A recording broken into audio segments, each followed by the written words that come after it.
a certain type of poverty, and you learn, and the media is putting that on you, yes, you tend to not get out of it. So back to what Passport is saying, if you're not looking at your surrounding, right? If you're comfortable doing what the other baby mamas are doing, you're going to create more baby mamas.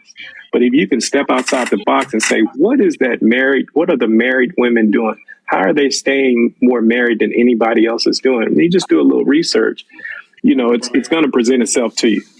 Right. And the women with the highest marriage rates of all the groups in America are women from India. What are they likely to do? Save their virginity for the husband and arrange marriages. So they are at the top of marriage. And Correct. they're doing the opposite. Yeah, a lot of times what it is that women like to compare apples to oranges. So because one woman do good, they be like, but I'm that woman. A lot of times they're not the same as the other woman that is getting all the prizes over there. They're actually less than that because they're not taking care of themselves and watching their etiquette. Do Indian men talk down on their women? But you know what? If Indian women were doing, do Indian men have podcasts and panels to talk about their women? Ma'am, Indian women, do Indian men create podcasts to talk about their women? Ma'am, if Indian women behave like Black American women, believe me, they would be talking a lot of shit. I'm asking you, do Indian men create podcasts to complain about Indian women? Actually, that doesn't have anything to do with the prompt. No. You guys say that. No. Listen, you guys say that the Indians have the highest rate of marriage. So you're probably trying to say that they should learn or something like that. So I'm trying to ask you: do Indian men create podcasts to talk down on their women? What? The same women that we are dealing with. So exactly. No, you're not getting it. You're not getting it. Do Indian men put down their women or any other race or any other race of people or any other race of people? When you talk to Indian men, if you're a man who's when you talk to Indian men, if you're a man who's going through a divorce or going through a single mother drama, and you have a conversation with Indian men, you will see what Indian men talk about what goes on in their community. So what do they say? As a matter of fact, they go through the same problem. What? No, I would like to know what do they say about ma'am, this Indian man. They say the same thing we talk about women on this panel. Which is what? Which is what? A real Indian. Sir, you same thing we talk about on this panel. Indian men talk about it too. I cannot hear you. People are talking at the same time. I know an Indian man. This is what he told me. He complained. He was from India in America, right? He said that Indian women won't give him the poom poom because he was complaining that he can't get any poom poom, right? And then he said, Indian women want too much. They won't give me anything because they want too much, right? But you know what he said? He said he's going to, I swear he said this. He said he's going to have fun with American women.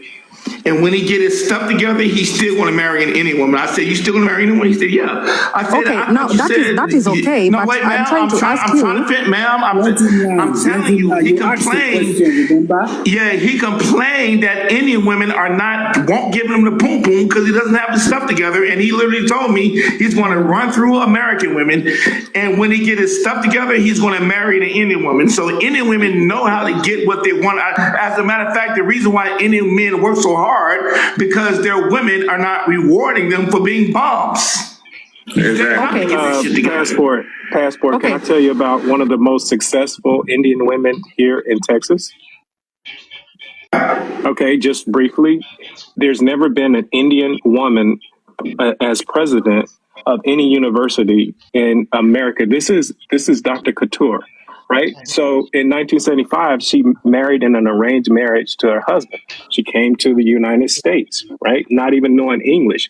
But we don't miss the point of being a wife.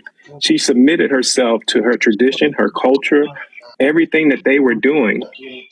Had the support, came to Texas, and later became the president, avoiding all odds against her, right? Sticking her whole family together. Now she brought her husband on as a professor, also as an engineer, and her two daughters are ophthalmologists.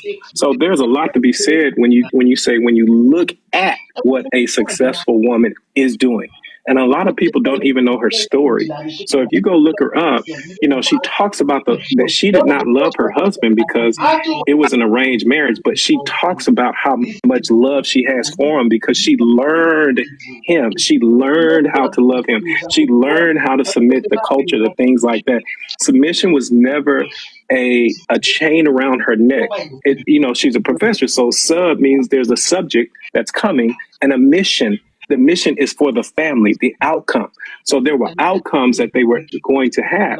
So a lot of American women weaponize what submission is. They want to tell you it's making me a slave, it's making me this, it's making me that. But they don't listen to a successful woman who's still married today. Again, she got married in 1974, still married, still successful, still the president.